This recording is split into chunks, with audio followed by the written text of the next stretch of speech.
Yeah, welcome to SMX Insider. The 31-round SMX season is done, but we have one big race to preview. That's the Monster Energy Motocross of Nations in England this weekend. We're the Jasons, Weigandt and Thomas.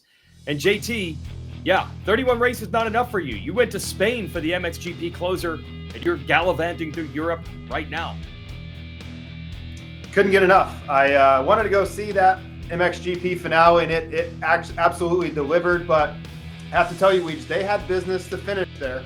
Two champions were crowned, but the word in the pits was talking about the Motocross of Nations, which we're going to talk about in this episode because it is such a unique event, and everybody had one eye on the weekend, one eye next week in the UK as well. And here we are. We're past one, and we're into the next.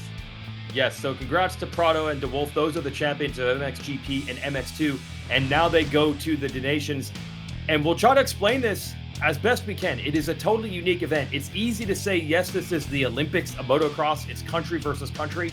But unlike the Olympics, this is a lot different format than each sport normally uses. This is a true team event. There's 3 riders for each country per team, and they'll race 3 motos, and you have to have one 250cc rider alongside 2 450cc riders. So it's very unique. And honestly, JT, so much of this event comes down to math. We're used to whoever takes the checkered flag first wins, but here it's teammates, it's math. A 7th in a moto could determine something somewhere along the way. I love the uniqueness. We'll do our best to explain it to everyone here.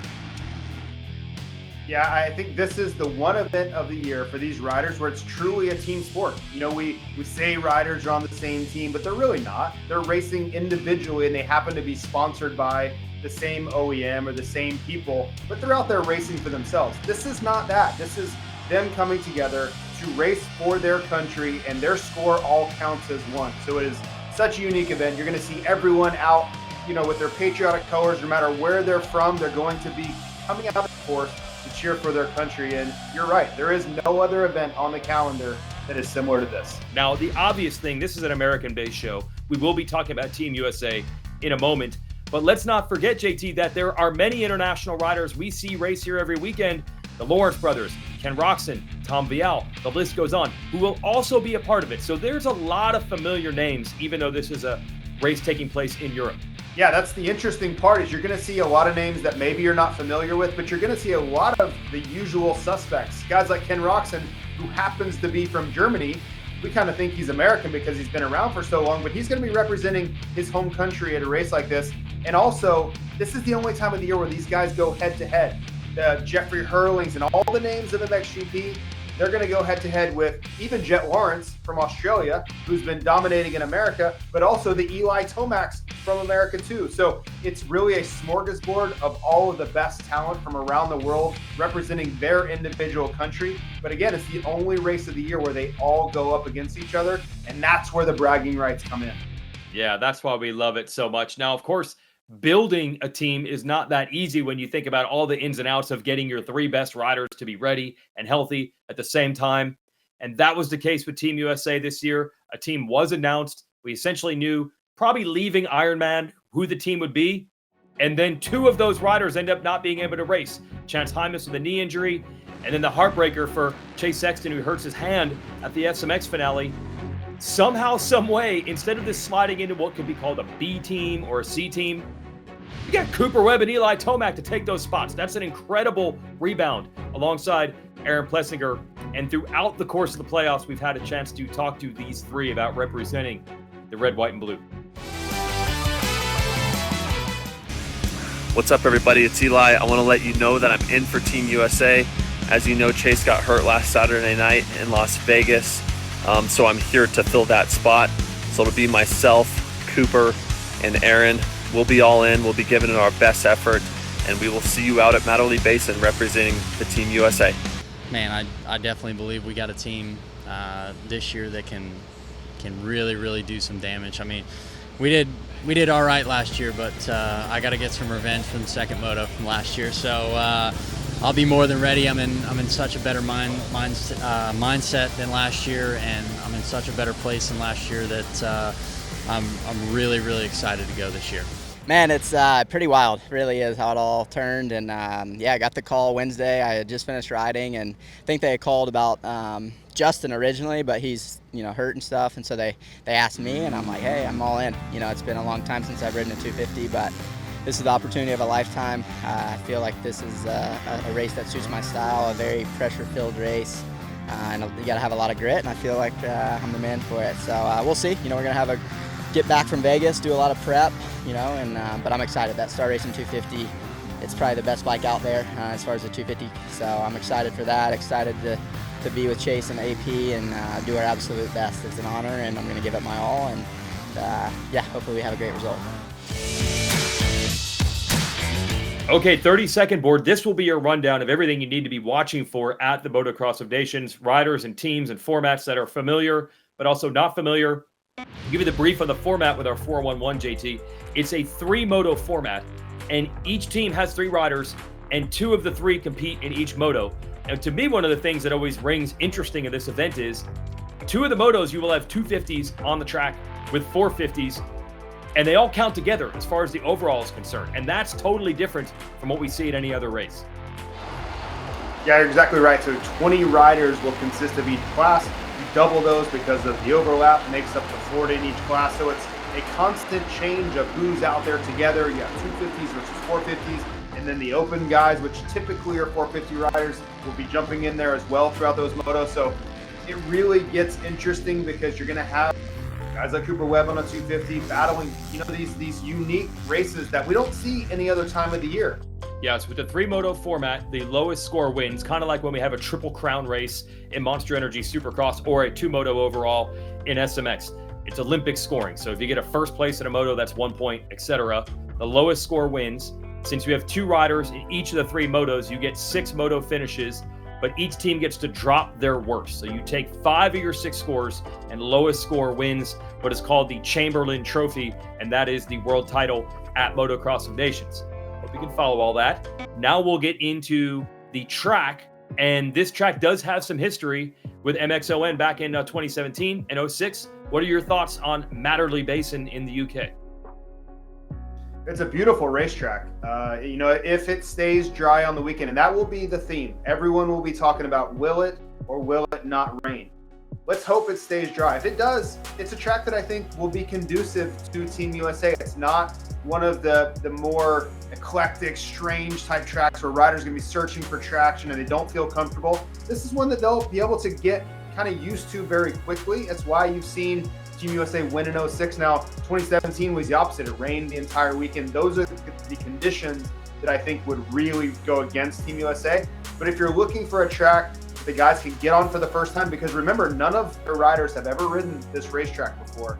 So they're going to have Saturday to get used to it. In that situation where it's a dry day, I think they'll pick it up pretty quickly. The dirt, there's nice traction, it's kind of flowing. So overall, great facility. Just keep your eyes towards the skies because that will be the story. We'll start running through some of the teams here. We're going to start with Spain because they have the headline of Jorge Prado now with back-to-back MXGP titles. But as we're going to see with team after team in this preview here, JT, getting 2 really good riders on a team is one thing. Finding a 3rd strong rider is really what often determines this event. And I feel like Spain, that's the situation. They have 2 very, very well-known riders. It's all about the 3rd there. Talk about that squad.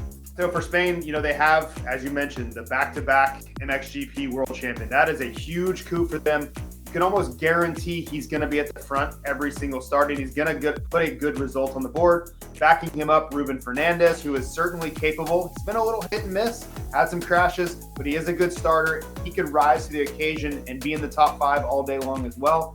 The real question is Oriol Oliveira, and he's a little bit unknown on the world stage, but he is that prototypical 3rd guy where that's where it's going to come down to. And it's almost unfair that so much pressure relies on him, but it's just, can he get 1 good score? And we're going to talk about other teams that are in the same spot. That 5th score that has to be used often comes from that 3rd rider. If they can do it, everything's in front of them. Podium is in play, but if they're running around 25th all day long, having to use that 22, 27 score as your 5th score, that really ruins any chance of glory on Sunday. Yeah, he's been like hovering around top 10, 250 MX2 rider here and there, but then you're on the track with 450s. You're right. If that 10th best 250 guy becomes a 22nd overall. That's going to be tough, and it leaves no room for error for the other riders on the team. They can't have a throwaway moto between their top guys, Fernandez and Prado. We go to Great Britain. They're the home team and certainly familiar. Two of the three guys I feel like have been on this team forever, and one of them very familiar to us here in America, JT. Yeah, Tommy Searle, this is likely the last time he'll ever race this event, but he has been going at it forever. The crowd's going to be going crazy for him on home soil.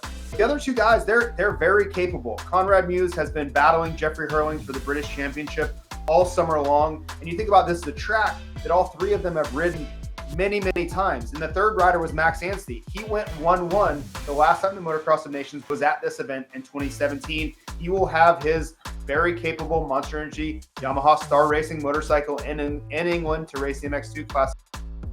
Not many teams outside of the fans at the actual event will be talking about Team GB, but they could surprise, especially if conditions went sideways. Anstey rises to the occasion in the mud again. Don't count them out to be one of those underdog teams that surprises everybody on Sunday. Yeah, Anstey won both motos overall the last time this race was held here on home soil or home mud in 2017. And it's always fun to talk to him. So here are some of his thoughts about go back to the Motocross of Nations in his home country. Of course, for me, getting the opportunity to race back at home again, it doesn't come very often. So for me, it's going to be awesome. On a Star Yamaha, 2017 when I was last there for the Motocross of Nations in Matterley Basin. Obviously, it was a dream weekend for me. Do your research and go and watch some videos if you want. But yeah, it's definitely going to be awesome and a great time. And now we keep going for Star. Like, it's going to be cool with the more of the US guys coming over in the team, and definitely looking forward to riding my Star Yamaha around there. All right, always fun to talk to Max, and who knows, man, if he really does damage this time on a 250, that is a huge, huge advantage for his team. And Mewse probably underrated because he's not racing MSGP or here in America, but I've heard great things about his speed. They could be spoilers. We go to a team that isn't here to spoil, JT. They are here to win. This might be the most stacked team going into this, the Netherlands. They've got to be right up there in the favorites list. Yeah, these guys always bring it. The only thing that I can say is not on their side for this year is that it's not in the sand. It's actually a hard-packed racetrack. If it was in the sand, go ahead and hand them the trophy. It's probably over before we arrive, but you look at their lineup, Jeffrey Hurlings, he's one of the most legendary MXGP riders of all time, 102 GP wins. His legacy kind of speaks for itself. You have Kai de Wolf, who's coming off of his first ever MX2 World Championship. He is riding phenomenally well, and he's going to actually be able to ride a little bit pressure-free. He's really had to be careful the last few weeks to protect that points lead, so I think he's going to be riding on a much just different level than he's kind of been able to show lately, because he's not going to have the weight of that championship on him. And then Glenn Coldenhoff, you can never really judge how his season is.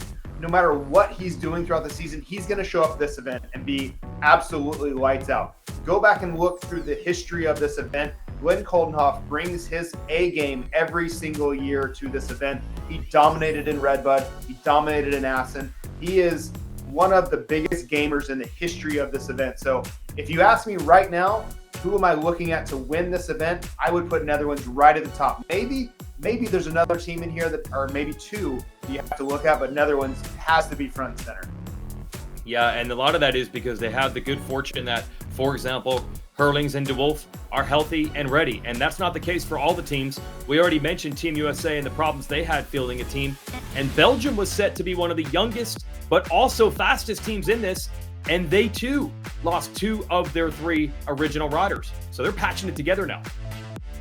Yeah, it's been chaos. And Sunday night, there was probably an hour window where they weren't racing anymore because they lost Liam Everts in China due to injury. Then they lost Sasha Kunin due to injury. He wasn't able to race the final few rounds. These undiagnosed leg injuries they're still trying to sort out. So it was pure chaos behind the scenes. In the end, cooler heads prevailed. They're going to go racing with Brent Van Donnick, but it's a really, really chaotic scene over at Belgium. But maybe this galvanizes them. Maybe this brings them all together and they show up and they bring their best stuff in England. Yeah, so Van Donnick jumps onto the team. Jago Geerts, who was Tom Vial's old rival from MX2, he's returning from injury. He'll race for the team. Lucas Kunin is probably the brightest shining young star coming out of Europe. kind of him and his brother, kind of the Lawrence brothers of Europe. I think he really wanted to show what he could do on a big bike, but now he's going to have to go back down to the 250 at this event. Hard to say what you're going to get from this team.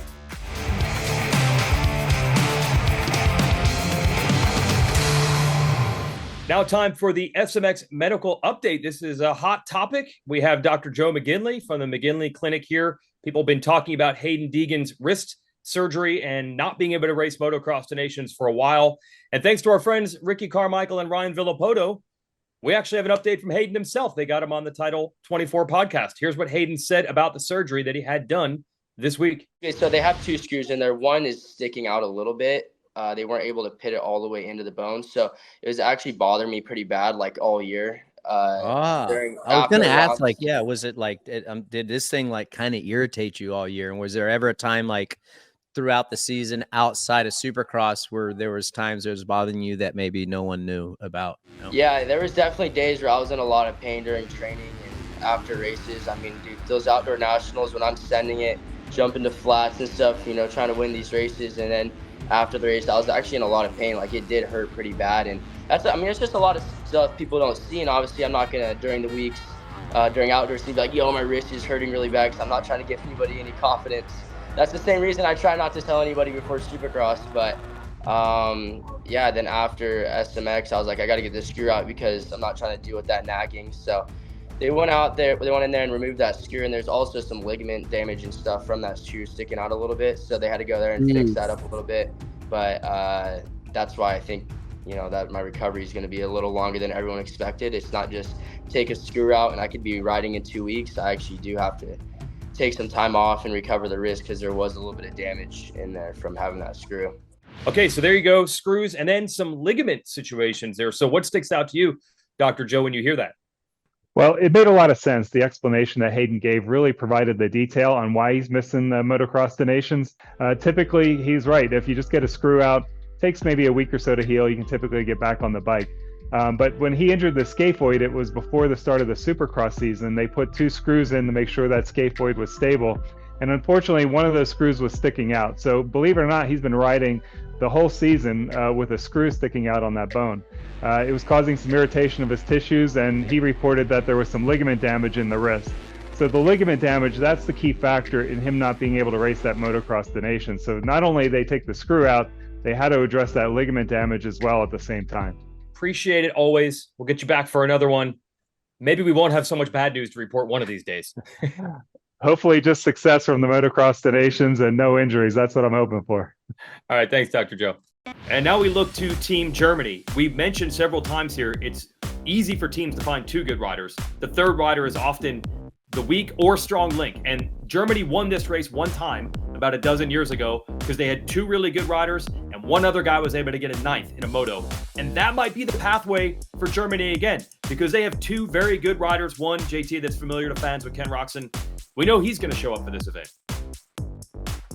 Yeah, Ken Roczen is, hey, you talk about one of the best riders Germany's ever had. Ken Roczen comes up immediately.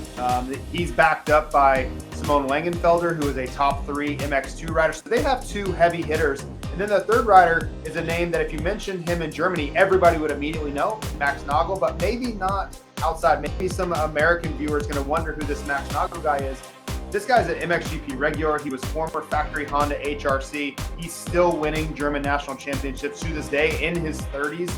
So they have a sneaky good team. But again, they fall into that category of what can Nagel do on Sunday. He's way past his prime, but can he muster up one more heroic performance and back up the likes of Roczen and Simone Langenfelder?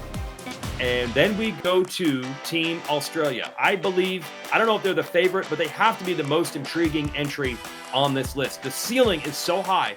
You take the Lawrence brothers together, and they have Kyle Webster, who you could probably argue is the best motocross racer in Australia. We just don't know where he would register, I know, the world stage, so to speak. But JT Webster's going to have to race at 250 here. What are the chances for Team Australia? We know what the Lawrence is. They're certainly in it. They have an incredibly strong team. You know, the question will be, what can Webster bring, right? We know what to expect from both of the Lawrence brothers. They've been incredible all year long. The starts are going to be on point because, let's face it, when haven't they been good starters all year long?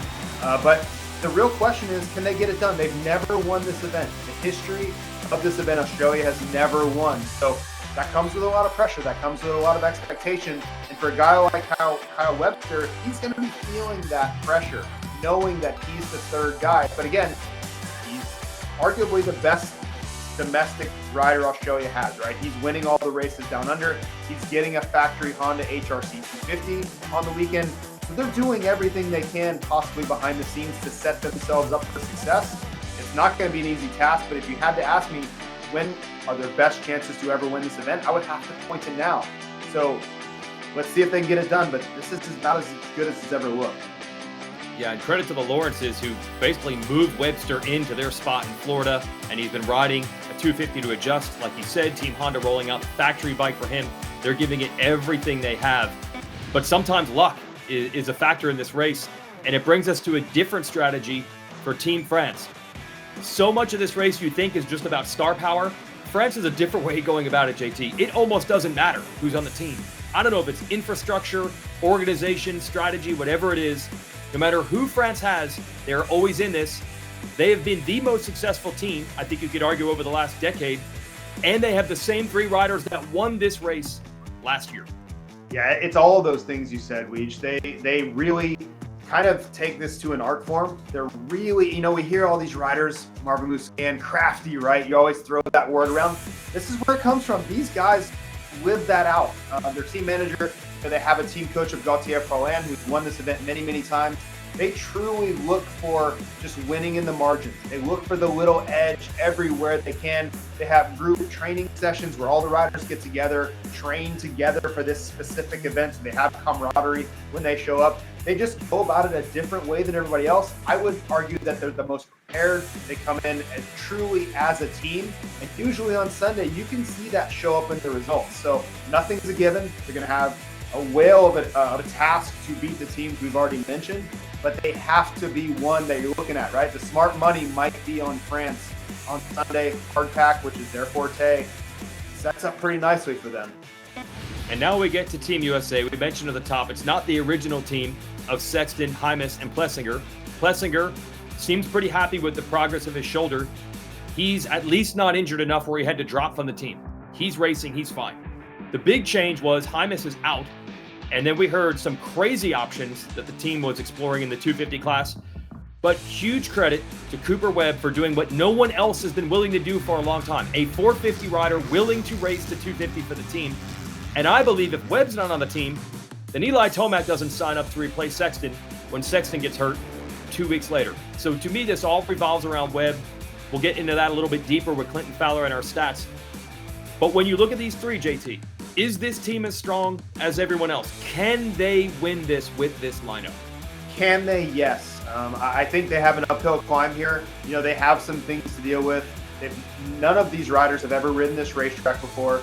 They're not going to have a practice session on like a Thursday before the event, kind of acclimate, get used to their bikes, get used to just the cooler temperatures and the dirt and all those things which we've seen them do in the past. So there are some things that I would like to have a little bit of a better setup than we have. But if we had to have two last-minute replacements and those ended up being Cooper Webb and Eli Tomac, things aren't so bad. So I kind of give them that outside chance. It's one of those things where they're going to have to be on their game. They're going to have their best day on a track that, don't forget, these guys that they're up against have all raced this track year after year after year in GPs. So they're going to know this track like the back of their hand on the first lap out on Saturday.